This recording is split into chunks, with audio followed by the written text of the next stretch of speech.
High friends నేను మీ Tenali moto rider Parthu and good morning from Tenali. So ఈ రోజు అయితే ఒక షార్ట్ రైడ్ అయితే ప్లాన్ చేశాను. ఒక 3 డేస్ ప్లాన్ అనమాట. సో ఈరోజు అహోబిలం, మహానంది అండ్ యాగంటి. సో ఈ రోజు అయితే మనం అహోబిలం అయితే వెళ్ళిపోతాము. ఇక్కడ నుంచి అహోబిలం మనకి ఒక 350 కిలోమీటర్స్ ఉంది. వయా ఒంగోలు వెళ్తాను నేను. యాక్చువల్ రూట్ అయితే మనం శ్రీశైలం వెళ్ళాం కదా ట్రిప్, దోర్నాల్ రూట్. సో అది చూపిస్తుంది నాకు. నేను అది రెగ్యులర్గా 2-3 సార్లు చూపించాను కాబట్టి ఇప్పుడు ఏంటంటే కొత్తగా ఉంటుందని ఒంగోలు రూట్కి అయితే వెళ్తున్నాను. సో లగేజ్ అయితే ప్యాక్ చేసేసాను మొత్తం. నేను ఇంకా రైడింగ్ గేర్ వేసేసుకొని వెళ్ళిపోవడమే.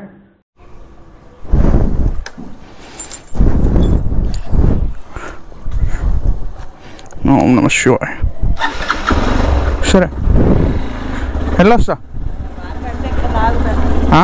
ఆగుతా. ఓకే, ఆల్రెడీ ఇక్కడి నుంచి అయితే స్టార్ట్ అయిపోతాం. లోకల్లో చూపించడానికి వెళ్ళలేదు కానీ హైవే మీదకి వెళ్ళంగానే మాట్లాడుకుందాం. సో రైట్ నా మనం అయితే NH16 మీద ఉన్నాం. జస్ట్ నా చిలకలూరుపేట అయితే క్రాస్ చేశాను అనమాట. ఇంటి నుంచి 80 కిలోమీటర్స్ ఓకే 80 కిలోమీటర్స్ ఉంది. ఇంటి నుంచి 8 కిలోమీటర్స్ దూరంలో అయితే ఉన్నాను ఇప్పుడు మనం. సో రైట్ నా ఏంటంటే మనం చెన్నై కోల్కతా హైవే NH16 మీద ఉన్నాం అనమాట. అండ్ దట్ ఇది ఏషియన్ హైవే 45 కూడా. సో మనం అయితే ఒంగోలు వరకు ఈ హైవేలోనే ట్రావెల్ చేస్తాం అనమాట. ఒంగోలు నుంచి అయితే సపరేట్ అయిపోతాం అహోబిలంకి. ఒంగోలు ఇంకా మనకి వచ్చి 65 కిలోమీటర్స్ అండి. ఇక్కడ నుంచి ఒక 1 అవర్లో వెళ్ళిపోవచ్చు. 65 కిలోమీటర్స్ అంటే గట్టిగా కొట్టేస్తే. సో ఒంగోలు అయితే హాల్ట్ పెట్టుకున్నాను బ్రేక్ఫాస్ట్కి మా సిస్టర్ వాళ్ళ ఇంట్లో. సో ఎక్కడ మామూలుగా లేదు, రూట్ అంతా హాయి ప్రశాంతంగా ఉంది, చల్లగా ఉంది ఇప్పుడు దాకా. ఇప్పుడే సూర్యమామ వస్తున్నాడు ఒక్కొక్కరి మీద నిప్పులు కురిపించడానికి. నేను ఇందాక చూశాను చిలకలూరుపేట అవుట్స్కట్ నుంచి వెళ్ళడానికి కూడా హైవే వేస్తున్నారు మనకి. యాక్చువల్గా అయితే చిలకలూరుపేట లోపల నుంచి రావాలి, ఇదంతా ఒకటే రూటు. ఇప్పుడు ఏం చేస్తున్నారంటే చిలకలూరుపేటకి ఒక 5 కిలోమీటర్స్ దూరంలో ఒక హైవే కడుతున్నారు అనమాట. సో అదేంటంటే ఇట్లా వెళ్తుంది, సారీ ఇట్లా కాదు, ఇట్లా యూ షేప్ ఈ రైట్ సైడ్ తిరుగుతుంది అనమాట. అది ఊరు అవుట్స్కట్స్లో నుంచి వెళ్ళిపోతుంది. చిలకలూరుపేట తగలకుండా డైరెక్ట్గా హైవే లాగా వేసేస్తున్నారు ఊర్లో నుంచి రాకుండా ఉండడానికి.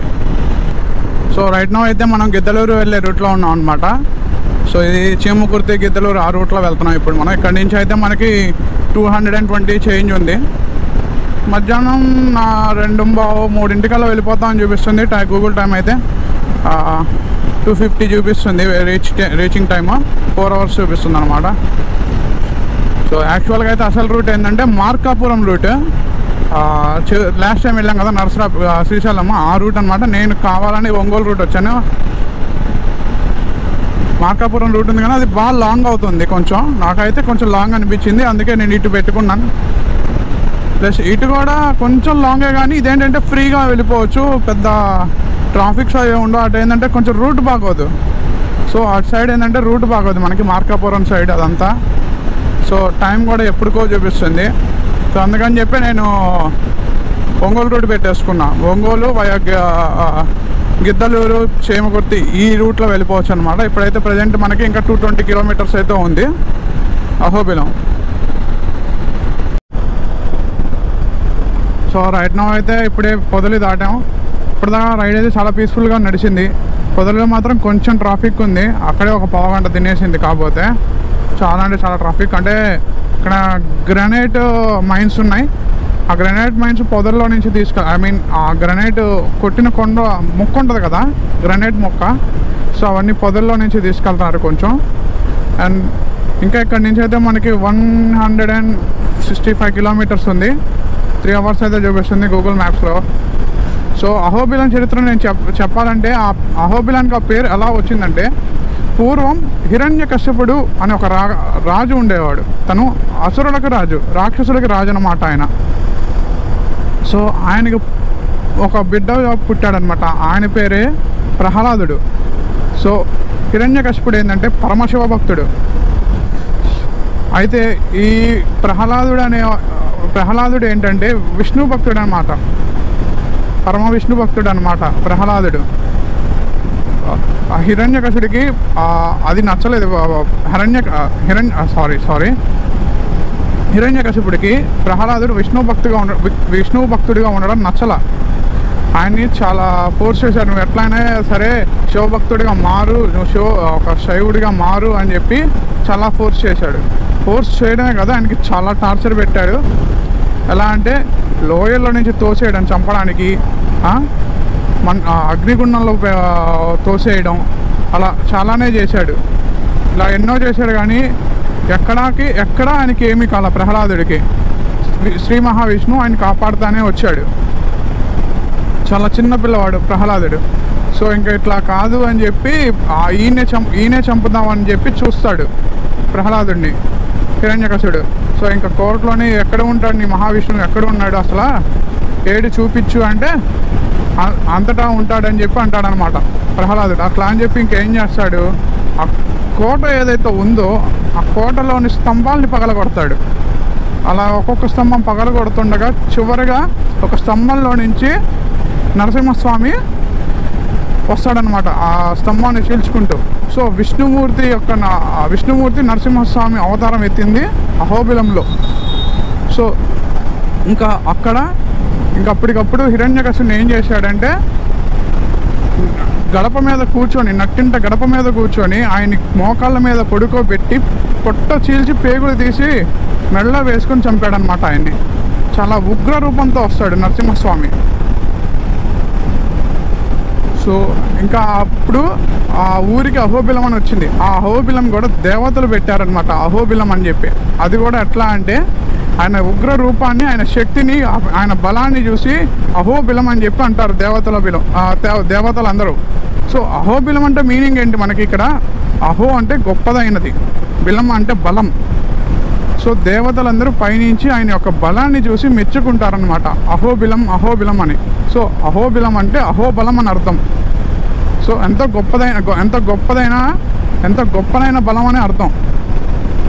సో ఇంకా అప్పటి నుంచి ఆ రాజ్యానికి పేరు అహోబిలంగా మారింది. సో ఇప్పటికీ ఆయన స్తంభాలను చీల్చుకుంటూ వచ్చాడని చెప్పా కదా, ఆ స్తంభాలు కూడా అవశేషం ఒకటి ఉంది అక్కడ.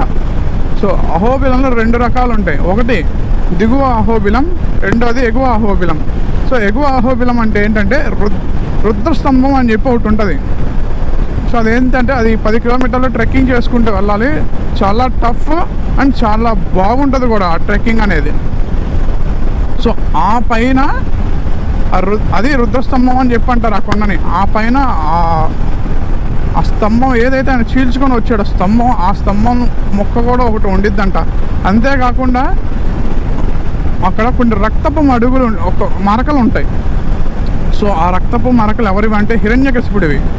సో హిరణ్యకశిపుడు రక్త మరకలు ఇప్పటికీ అక్కడ ఉన్నాయంట రుద్రస్తంభం దగ్గర. సో అక్కడ కింద దిగువ అహోబిలం ఏంటంటే మన కలియుగ దైవం వెంకటేశ్వర స్వామి వారు ప్రతిష్ఠించింది అది దిగువ అహోబిలంలో. సో ఎప్పుడైనా కానీ దిగువ అహోబిలంలో వెంకటేశ్వర స్వామి వారి కళ్యాణం జరిగితే ఆ దిగువ అహోబిలంలో నరసింహస్వామి ఉంది కదా, విగ్రహం ప్రతిష్ఠించారు కదా ఆయన, అది పెట్టి కళ్యాణం చేస్తారంట, వెంకటేశ్వర స్వామి కళ్యాణం అక్కడ. సో పైన ఏంటంటే ఆయన స్వయంగా వెలిసిన నరసింహస్వామి అవతారం ఉంటుంది. సో కింద ఏంటంటే వెంకటేశ్వర స్వామి వారు ప్రతిష్ఠించింది, పైన ఆయన స్వయంగా వెలిసింది. అంతేకాకుండా పైన ఇంకా నవనరసింహస్వాములు అని చెప్పి ఉంటారు, అంటే 9 రకాలుగా ఉంటాడు నరసింహస్వామి వారు 9 రకాలుగా ఉంటారు. సో ఒకటి ఉగ్ర నరసింహస్వామి, పావన నరసింహస్వామి, యోగ నరసింహస్వామి. సో యోగ నరసింహస్వామి ఏంటంటే అయ్యప్ప స్వామి వారు కూర్చుంటారు కదా, సో అట్లాగే నరసింహస్వామి కూడా సేమ్ అదే పోజులో అలాగే కూర్చుంటారంట నరసింహస్వామి. పెంచు లక్ష్మి నరసింహస్వామి అంటే లక్ష్మీదేవి వారు పెంచులక్ష్మిగా జన్మిస్తారనమాట. ఆ పెంచులక్ష్మి అమ్మవారిని నరసింహస్వామి వారు కళ్యాణం ఆడతారు.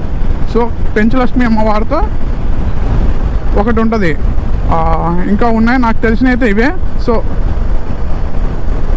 సో పైన అంతేకాకుండా ఒక వెంకటేశ్వర కళ్యాణ మండపం కూడా ఉంటుంది చిన్నది. అక్కడ పూర్వం వెంకటేశ్వర స్వామి యొక్క కళ్యాణం జరిపించేవారంట అక్కడ. సో అంతేకాకుండా అహోబిలంలో ఉన్న అహోబిలం యొక్క టెంపుల్ని నాశనం చేయడానికి తస్కరులు కూడా చాలామంది, అంటే ఐ మీన్ మొఘల్స్ ఉంటారు కదా, కొంతమంది మొఘల్స్, కొంతమంది అప్పట్లో మన టెంపుల్స్ మీద దండెత్తేవాళ్ళు కదా. సో అలా చాలామంది దండయాత్ర చేశారు ఆ గుడిని ఎట్లయినా పడగొట్టాలని చెప్పి. కానీ మన రాజులు ఎవరైతే ఉన్నారో, సారీ బాబాయ్ ఖాళీ లేదు, మన రాజులు ఎవరైతే ఉన్నారో వాళ్ళు యుద్ధం చేసి వాళ్ళతో ఆ గుడిని కాపాడారు. ఇంతవరకు గుడికి ఇంతవరకు ఒక్క స్తంభం ఇదిగోని ఏం చేయలేకపోయారంట, గుడి మీద దాడి చేయలేకపోయారంట. సో చౌలులు, పాండ్యులు చాలామంది పరిపాలించారు అహోబిలాన్ని. సో అంతేకాకుండా అహోబిలం చుట్టుపక్కల కూడా ఇంకా 2 ఉన్నాయి, ఒకటి మహానంది అండ్ 2 యాగంటి. సో ఈ 2 కూడా వెళ్దామని చూస్తున్నాను. రేపు మహానంది అను యాగంటి, రేపు మహానంది కానీ యాగంటి కానీ వెళ్తా ఒకటి. సో రేపు ఉండను, ఐ మీన్ ట్రెక్కింగ్ చేద్దాం అనుకుంటున్నా, కానీ నాకు ఆలోచిస్తున్నాను అదే టైం సరిపోయిద్దా లేదని. ఎందుకంటే 10 కిలోమీటర్ల trekking okay, not an issue. కాకపోతే ఏంటంటే చాలా కష్టం అనమాట ట్రెక్కింగ్. వెళ్ళొచ్చు కానీ నాకు టైం సరిపోదు. అదే ఆలోచిస్తున్నా వెళ్దామా వద్దా అని ట్రెక్కింగ్కి. పైన అయితే కనుక స్వయంగా వెలిసిన నరసింహస్వామి వారిని చూడొచ్చు. సో కింద ఏంటంటే చెప్పా కదా, మన కలియుగ దైవం అయిన శ్రీ వెంకటేశ్వర స్వామి వారు ప్రతిష్ఠించిన విగ్రహం అది. సో రైట్ నౌ అయితే నేను గిద్దలూరులో స్టాప్ తీసేసుకున్నాను అనమాట. నేను గిద్దలూరుకి వచ్చేసరికి 5:30 అయింది. అంటే చాలా స్లోగా వచ్చాను, కొంచెం దూరం. ఒంగోలు నుంచి కొంచెం స్లోగానే వచ్చాను, ఎందుకంటే కొంచెం రూట్ అనేది అంతగా లేదు, అక్కడక్కడ బాగుంది అంతేగాని ఇంత రూట్ అంతా చాలా వరకు స్లోగానే వచ్చేసాను. సో గిద్దలూరు వచ్చేసరికి 5:30 అయిందనమాట నాకు. సో ఇంకా 5:30 అంటే అడవిలో వెళ్ళాలి. ఇంక ఇక్కడ నుంచి అదంతా ఘాట్ రోడ్ సెక్షన్, మొత్తం అడవి. వెళ్ళేసరికి 8:30 అవుతుంది. ఒక్క మనిషి అనేది వాడు ఉండడు, ఎందుకులే రిస్క్ అని చెప్పి నేను ఇక్కడే ఆగిపోయా. ఎర్లీ మార్నింగ్ చేసి 6 or 7 కల్లా స్టార్ట్ అయిపోయాం. సో ఇక్కడ నుంచి 6 or 7 స్టార్ట్ అయితే మనం 9 లోపు అహోబిలంలో ఉండొచ్చు. దర్శనం చేసుకుని ప్రశాంతంగా మళ్ళీ మహానందికి స్టార్ట్ అయిపోవచ్చు వెంటనే. So until then, this is Padhu Shetty signing off.